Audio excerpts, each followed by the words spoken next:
Next topic వెళ్దాం. Right. ఇక Pawan cinema ఆపేదమ్మ ఎవరికి లేదు, అన్ని కుట్రలు ఆ ద్వారం నుంచే. నిన్న అల్లు అరవింద్ గారు వచ్చి అసలు పవన్ కళ్యాణ్ గారి సినిమా ఆపే దమ్మె వరకు ఉంది, అలా డిస్ట్రిబ్యూటర్స్ చేయటం అనేటువంటి దాన్ని కరెక్ట్ మేము ఖండిస్తున్నాము, అసలు ఇది కుదరదని చెప్పారు నిన్న. అల్లు అరవింద్ గారిది అయిపోయిన వెంటనే ఈరోజు దిల్ రాజు గారు వచ్చారు.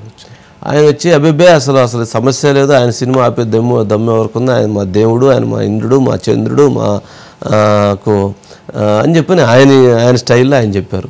ఆయన 15 థియేటర్లు ఉన్నాయన్నారు, ఈయనేమో 30 థియేటర్లు ఉన్నాయన్నారు. సరే ఎవరికి ఎన్ని థియేటర్లు ఉన్నాయి అనేది పంచాయతీ పక్కన పెడితే సరే ఫైనల్గా ఇప్పుడు 2 అయిపోయారు. ఇక మిగిలినటువంటి వాళ్ళు సురేష్ బాబుకి థియేటర్స్ ఉన్నాయి, ఇక ఇంకొక వ్యక్తికి ఉన్నటువంటి థియేటర్స్ సునీలు. సరే ఈ సునీలు మరి పెడతాడా లేదా అనేటువంటి చూస్తే హయ్యెస్ట్ థియేటర్స్ సునీల్కి ఉన్నాయి అంటారు. సునీలు దిల్ రాజు గారి కంట్రోల్లో ఉండారా అనేది ఒక ప్రచారం. సరే సునీలు మళ్ళీ సురేష్ బాబు గారు కలిసి పార్ట్నర్షిప్లో ఉండాలనేది అది ఇంకొక అంశం. సరే ఏదేమైనప్పటికీ ఇప్పుడు సినిమా థియేటర్ల పంచాయతీలో ఇద్దరు అబ్బే మాకేమీ తెలియదని చెప్పారు. సరే తెలిసినా తెలియకపోయినా వాళ్ళు సినిమా థియేటర్ సంబంధించి చర్చ జరిగినప్పుడు 12వ తారీఖున పవన్ కళ్యాణ్ గారి సినిమా రిలీజ్ అవుతుంది అనేటువంటి అవగాహన ఉంది కాబట్టి ఆ రోజు ఆ చర్చ జరిగినప్పుడు ఇటువంటి చర్చ మనం కొంత ఒక 15 రోజుల టైం తర్వాత మాట్లాడుకుందాము, దీన్ని పాజిటివ్గా తీసుకెళ్ళటానికి ఎలా చేస్తే బాగుంటుంది అని మాట్లాడుకుందాము అనేది ఉండాలి. అలా కాకుండా మీరు అలా మేము ఇలా అంతే అయితే అని చెప్పని డోర్లు తీసుకొని డోర్లు దన్నుకొని డోర్లు బాగొట్టుకొని వెళ్తే కాదు కదా. సరే అది ఏమన్నా జరగని ఏదన్నా జరిగింది లోపల ఏం జరిగిందో మనకి పూర్తిగా సరే ఒక్కొక్క అభిప్రాయాలు చెప్తారు. సరే ఫైనల్గా ఏంటంటే మొత్తం అసలు అంతా తూచి అన్నారు. అంటే పవన్ కళ్యాణ్ గారికి ఒకసారి గుర్ర రూపం వస్తే ఎలా ఉండిద్ది అనేదానికి ఇదొక నిదర్శనం. సరే ఇప్పుడు ఈ గోలంతా పోయి కొత్త గోల మొదలైంది. అసలు ఎవరో మన పేర్నాని గారు కామెంట్ చేశారు, ఏంటి ద్వారంపూడి చంద్రశేఖర్ రెడ్డి గారు అసలు నాకేం సంబంధం ఈ గోలంతా, ఆయన ఏదో థియేటర్లు ఆయనకి 7, 8 ఉన్నాయని చెప్పని అదేదో మాట్లాడారని దాని మీద పెట్టారు, దాని మీద చర్చ జరిగిందని అదొక కాంట్రవర్సీ క్రియేట్ అయి నడుస్తూ ఉంది. సరే అజిత్ గారు ఒకసారి బైట్స్ ప్లే చేయండి.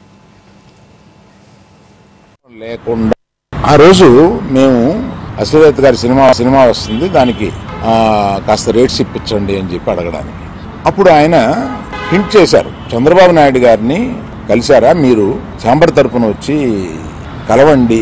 నేను ఒకళ్ళిద్దరితోటి ప్రస్తావిస్తే చంద్రబాబు నాయుడు గారు మాకు తెలిసిన ఆయనే కదా, పవన్ కళ్యాణ్ గారు మాకు తెలిసిన ఆయనే కదా, మేము వెళ్ళి పని చేయించుకుంటున్నాం అన్నారే తప్ప ఛాంబర్ గారు కానీ మనం అసలు ప్రభుత్వం వచ్చిన తర్వాత వెళ్ళి మనం కలవాలి కదా. ఏ వ్యాపారం అయినా సవ్యంగా చేసుకోవాలంటే ప్రభుత్వంతో సహకారం లేకుండా అది జరగదు. కష్టం వస్తే కానీ వెళ్ళి కలవాలి. అల్లు అరవింద్ గారు ఇచ్చినటువంటిది చాలా సహేతుకంగానే ఉంది, వారు కూడా చెప్పారు. ఇవాళ కొంతమంది మాట్లాడుతున్న మాటను మాత్రం నేను ఆక్షేపించాలి తప్పదు. కొంతమంది ఏమంటారు, మేము నిన్న సమస్యలు పరిష్కరించుకుంటాం, మాలో మేము చేసుకోగలం, దీంతో ఎవరితో బయట వాళ్ళు ఎవరు రావక్కర్లేదు అనేటువంటి అది అహంభావపూర్తంగా అనిపిస్తుంది తప్పితే ఇంకో రకంగా కాదు. ఎందుకంటే పరిశ్రమ అభివృద్ధి జరగాలంటే ప్రభుత్వ సహకారం ఉండాలి. ప్రభుత్వానికి కూడా సినిమా పరిశ్రమని ఒక ఉన్నతంగా చూస్తూ ఉన్నాం, అది ప్రజలకి వినోదాన్ని కలిగించేటువంటి ఒక ప్రత్యేకమైన మాధ్యమంగా మనం గమనిస్తూ ఉన్నాం కనుక ముఖ్యమంత్రి గారు ఉప ముఖ్యమంత్రి గారు కూడా ప్రత్యేకమైనటువంటి అభిమానాన్ని గౌరవాన్ని చూపిస్తున్నారు. ఇందులో ఒకటే స్పష్టంగా చెప్తాం, ఎక్కడా కూడా గత ప్రభుత్వం లాగా కక్ష సాధింపు విధానం మా దగ్గర లేదు. మీరు రాకపోయినా వచ్చి కలవపోయినా ఇప్పుడు మీకు సహకరిస్తానే ఉన్నాం, ఆ సహకారం కొనసాగిస్తాం. లోకల్ థియేటర్ వాళ్ళు ఈస్ట్ గోదావరిలో మొదలైంది. ఇప్పుడు ఆ ఈస్ట్ గోదావరి మొదలైన ఆయన మొన్న ఒక దాంట్లో ఇంటర్వ్యూ కూడా ఇచ్చాడు. ఆ వ్యక్తి ఏం జరుగుతుంది ఏంటి ఇండస్ట్రీ అని, ఆ వ్యక్తి ఇప్పుడు తీసుకొచ్చి దాన్ని మొత్తము తెలంగాణకి కనెక్ట్ చేసేసాడు. ఏప్రిల్ 19 ఈస్ట్ గోదావరిలో ఆయన అధ్యక్షతన మీటింగ్ జరిగితే అది ఎక్కడికి తీసుకొచ్చారు. సినిమా వాళ్ళకి 2 ప్రభుత్వాలు చాలా ఇంపార్టెంట్. సో ఎవరి దారిన వాళ్ళు, అంటే మా సినిమా ఇండస్ట్రీలో మీ అందరికి తెలిసింది, ఎవరి దారి వాడిదే. మన అరవింద్ గారు ప్రెస్ మీట్ చేశాడు, ఈరోజు ఏం చేశాం, మేము అందరం కూర్చొని కదా ప్రెస్ మీట్ చేయాలి, మాకు రెస్పాన్సిబిలిటీ ఇస్తారు. కానీ మా దాంట్లోనే మేము అందరం కూర్చొని మాట్లాడడానికి భయం, ఎవరు మాట్లాడితే ఏది ఎలా. నీ సినిమా వాయిదా వేసుకోవాలి, అంతేగాని జైల్లో వేస్తామని ఆదేశాలు ఇవ్వటం ఏమంటారు దీన్ని?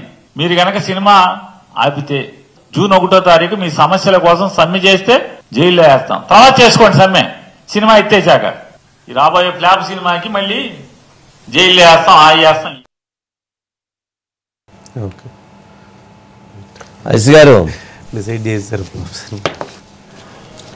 ఐసి గారు వంశీ గారు గుడ్ ఈవినింగ్. గుడ్ ఈవినింగ్ అండి. ఏంటి మొత్తానికి పవన్ కళ్యాణ్ గారి అంశం విషయంలో సినిమా థియేటర్లో వ్యవహారం ఒక మంచి చెప్పినా కూడా దాన్ని ఆ మంచిని బూతుగా చూసుకునే వాళ్ళు కొంతమంది ఉంటారు. బూతు మాట్లాడి కూడా కొంతమంది మంచిగా అది అద్భుతమైనటువంటి పదాలుగా చూసుకునేవాళ్ళు కొంతమంది ఉంటారు.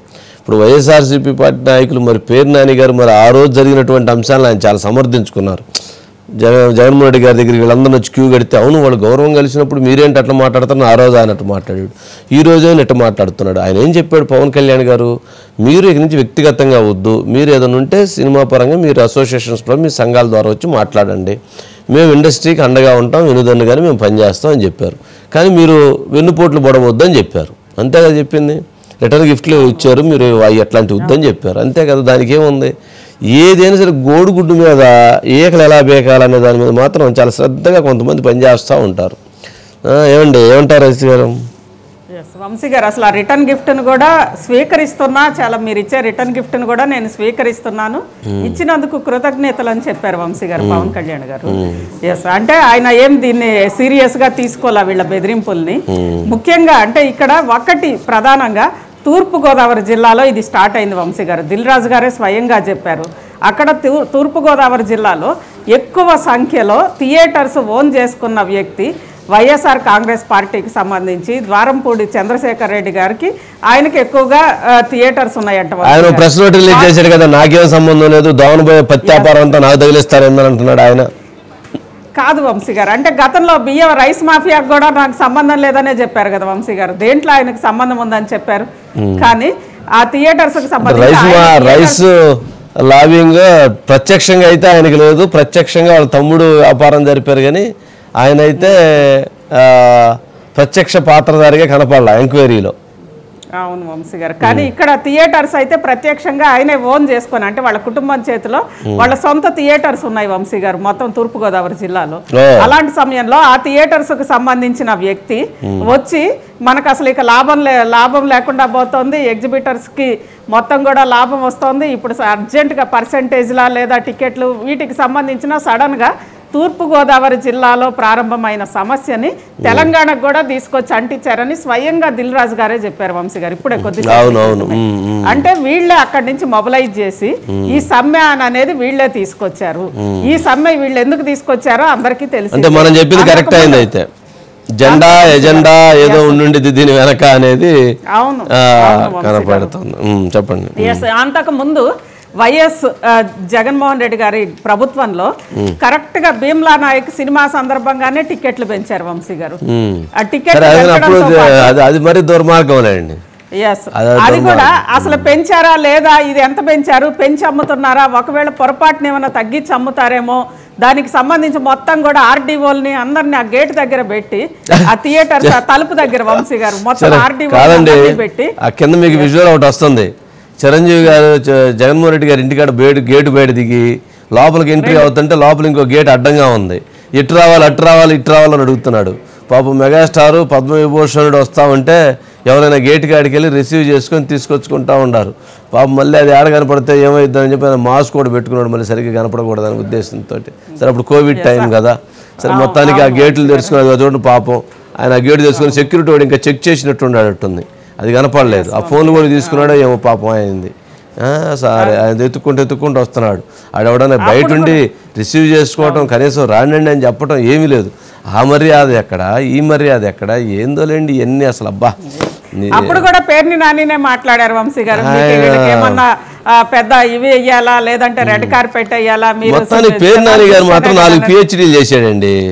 ఎప్పుడు ఏ సందర్భంలో ఎట్లా ఏ విధంగా ఎలా మాట్లాడాలి, దాన్ని తనకు అనుకూలంగా ఎట్లా మాట్లాడాలనే దాన్ని మాత్రం 4 PhDలు చేశాడు. అందుకని ఆయనకు 2.5 సంవత్సరం ఉంచేసి PhDలు ఎక్కువ చేశాడని పీకేశాడు పాపం మంత్రి పదవి కూడా. పాపం జగన్మోహన్ రెడ్డి గారు ఉంచాలి ఆయనకి.